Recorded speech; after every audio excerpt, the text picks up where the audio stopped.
myself. My name is Tiara Storus from AKP 6B with name 220515005. Baiklah, di video kali ini saya akan mempresentasikan materi yang berjudul tentang Audit Risk Assessment, yang dimana di dalam Audit Risk Assessment ini memiliki beberapa poin penting yang perlu kita ketahui. Yang pertama ialah apa sih yang melatar belakangi Audit Risk Assessment ini. Jadi yang melatar belakangi Audit Risk Assessment ini adalah audit laporan keuangan, yang dimana di dalam audit laporan keuangan ini memiliki instrumen penting untuk memberikan keyakinan yang memadai mengenai kewajaran penyajian laporan keuangan dalam suatu entitas. Dalam proses audit, penilaian risiko merupakan langkah awal yang sangat penting karena membantu auditor mengidentifikasi area yang mungkin mengandung salah saji material, baik itu karena kesalahan maupun karena kecurangannya. Dan hal ini sejalan dengan ketentuan standar audit atau SA 315 tentang identifikasi dan penilaian risiko salah saji material, yang mengharuskan auditor memperoleh pemahaman yang memadai tentang entitas, lingkungannya, serta sistem pengendalian internal yang diterapkan. Selanjutnya, definisi dari Audit Risk Assessment, yang dimana berdasarkan SA 315, Audit Risk Assessment adalah proses yang dilakukan oleh auditor untuk mengidentifikasi dan menilai risiko salah saji material dalam laporan keuangan, baik karena kecurangan maupun karena kesalahannya, dengan memperoleh pemahaman yang komprehensif mengenai entitas yang diaudit dan di lingkungannya, termasuk sistem pengendalian internalnya. Tujuan utama SA 315 adalah memperoleh pemahaman menyeluruh tentang entitas dan lingkungannya. Yang kedua, memahami sistem pengendalian internal. Yang ketiga, mengidentifikasi dan menilai risiko salah saji material. Dan yang keempat ialah menjadi dasar bagi perencanaan dan pelaksanaan audit yang efisien dan efektif. Dan selanjutnya kita akan membahas Initial Materiality A210, yang dimana yang pertama ialah Standard Basis atau SA210 merupakan tahap perencanaan audit sebagai ambang batas untuk menilai signifikansi salah saji. Dan poin yang kedua ialah Initial Materiality adalah pertimbangan proses auditor dengan mempertimbangkan ukuran dan kompleksitas entitasnya. Yang ketiga ialah Performance Materiality, yang dimana auditor harus menetapkan materialitas kinerja pada tingkat yang lebih rendah dari awal materialitasnya. Dan poin yang ketiga ialah Revision of Materiality, yang dimana materialitas bukanlah angka tetap, tetapi harus ditinjau dan direvisi seiring berjalannya audit. Selanjutnya kita akan membahas Understanding the Entity and its Informants A230. Berdasarkan SA 315 paragraf yang ke-11, auditor harus memperoleh pemahaman tentang entitas dan lingkungan bisnisnya yang mencakup 1. Memahami faktor industri, regulasi, dan hal eksternal lainnya yang relevan, termasuk kerangka pelaporan keuangan yang berlaku. Yang kedua, mengetahui sifat industri entitas, termasuk operasi, struktur kepemilikan dan tata kelola, jenis investasi yang dilakukan, kegiatan yang direncanakan, struktur organisasi, serta entitas dibiayai. Dan yang ketiga ialah memahami pemilihan dan menetapkan kebijakan akuntansi oleh entitas, termasuk alasan perubahan yang dilakukannya. Dan selanjutnya kita akan membahas Eleven of Understanding the Entity and its Informants, yang dimana poin yang pertama ialah lingkungan eksternal, kedua karakteristik entitas, yang ketiga sistem pelaporan keuangan, yang keempat pengendalian internal, yang kelima ialah tujuan dan strategi dan risiko bisnis, dan yang terakhir ialah faktor perubahan.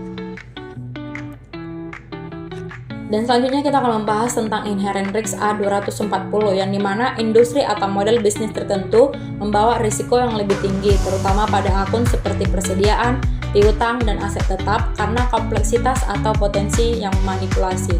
Dan menurut Ardianingsih 2021 ayat ke-64, risiko inherent risk adalah kerentanan asersi yang berkaitan dengan jenis transaksi, saldo akun, atau pengungkapan terhadap salah saji material sebelum mempertimbangkan efektivitas pengendalian internal entitasnya. Dan menurut ISA 315 paragraf ke-18, auditor harus memahami sistem informasi yang relevan dengan pelaporan keuangan entitas untuk mengidentifikasi risiko bisnis yang terkait dengan tujuan pelaporan keuangan, menilai signifikansinya, dan memperkirakan kemungkinan terjadinya serta menentukan tanggapan yang sesuai. faktor risiko inherent risk yang meliputi pertama itu ialah nature of the client business, yang dimana industri atau model bisnis tertentu memiliki risiko yang lebih tinggi, terutama pada akun seperti persediaan, piutang, dan aset tetap karena kompleksitasnya atau kerentanannya terhadap manipulasi. Dan yang kedua, previous audit findings, yang dimana jika kesalahan penyajian ditemukan pada audit sebelumnya, terdapat kemungkinan besar kesalahan tersebut akan berulang kembali, terutama jika entitas belum mengambil tindakan perbaikannya. Yang ketiga, relate parties, yang dimana transaksi dengan pihak berelasi lebih berisiko karena mungkin tidak dilakukan secara wajar dan dapat menimbulkan salah saji material. Yang keempat, non-routine transaksi, yang dimana klien mungkin kurang berpengalaman dalam menangani transaksi yang tidak biasa, seperti sewa guna usaha atau penjualan aset, sehingga meningkatkan kemungkinan salah saji akibat pencatatan yang tidak tepat. Dan yang terakhir ialah manajemen estimates and judgments, yang dimana akun-akun yang memerlukan estimasi signifikansi seperti cadangan kerugian piutang, penilaian atas persediaan yang rusak, serta membentuk provisi garansi memiliki risiko inherent risk yang lebih tinggi karena mengandung unsur subjektivitas dan ketidakpastian dalam penentuannya. Dan selanjutnya kita akan membahas poin yang selanjutnya tentang control risk A250, yang dimana menurut Ardianengsi 2021 ayat yang ke-65, risiko pengendalian adalah risiko bahwa salah saji material pada satu asersi yang berkaitan dengan jenis transaksi, saldo akun, atau pengungkapan tidak dapat dicegah atau tidak dapat dideteksi dan dikoreksi tepat waktu oleh sistem pengendalian internal entitasnya.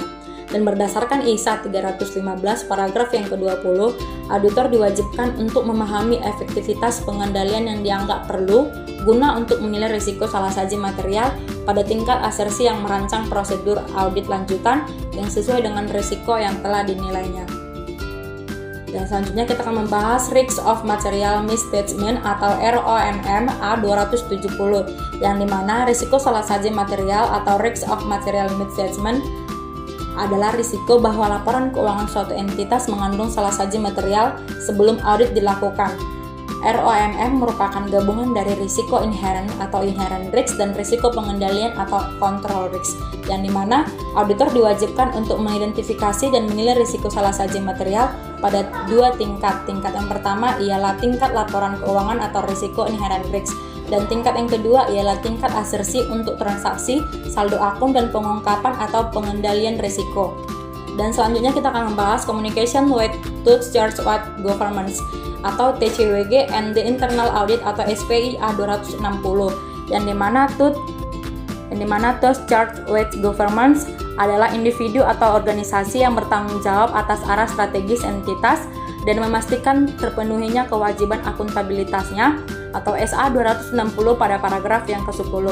Dan tujuan komunikasi dengan TCWG dan SPI adalah yang pertama, menjelaskan tanggung jawab auditor kepada TCWG, yang kedua, memperoleh informasi relevan untuk audit, yang ketiga, menyampaikan temuan audit penting secara tepat waktu, dan yang terakhir ialah mendorong komunikasi dua arah yang efektif antara auditor dan TCWG.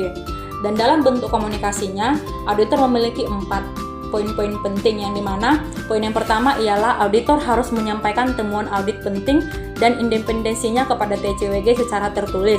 Dan poin yang kedua ialah jika disampaikan secara lisan, auditor wajib mendokumentasikannya. Poin yang ketiga ialah komunikasi dengan TCWG harus dilakukan tepat waktu. Dan poin yang keempat ialah untuk menghindari kesalahpahaman, surat perikatan audit dapat menjelaskan bentuk komunikasi, pihak yang terlibat, dan isu audit penting yang akan disampaikannya. Komunikasi antara auditor dan TCWG tidak menggantikan penerbitan opini audit atau wajar tanpa pengecualian, wajar dengan pengecualian, atau tidak memberikan opini. Selanjutnya kita akan membahas materi tentang Audit Strategi Memorandum Update A280, yang dimana dalam praktik audit, Audit Strategi Memorandum atau ASM adalah dokumen yang berisi ringkasan strategi audit yang disusun oleh auditor berdasarkan pemahaman terhadap entitas dan lingkungannya. Dokumen ini biasanya mencakup 1. Tujuan audit, 2. Ruang lingkup audit, 3. Pendekatan audit, misalnya seperti pendekatan keandalan atau pendekatan substantifnya. Yang keempat, penentuan materialitasnya. Kelima, pertimbangan terhadap risiko signifikan. Keenam, alokasi sumber daya audit. Dan yang terakhir ialah jadwal dan pembagian tugas tim audit. Dan untuk isian pembaruan audit strategi memorandum A280 ini, yang pertama memiliki ringkasan perubahan dari strategi awal.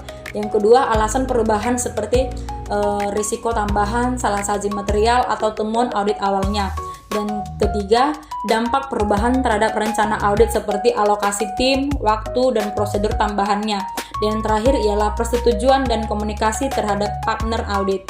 Dan terakhir ialah kode A280 untuk pembaruan audit strategi memorandum, yang dimana munculnya informasi baru tentang entitas, ditemukannya risiko audit baru, atau adanya perubahan pada risiko yang telah dinilai sebelumnya. Dan yang ketiga ialah hasil dari prosedur audit awal menunjukkan perlunya perubahan pada pendekatan audit. Thank you for watching the video until the end.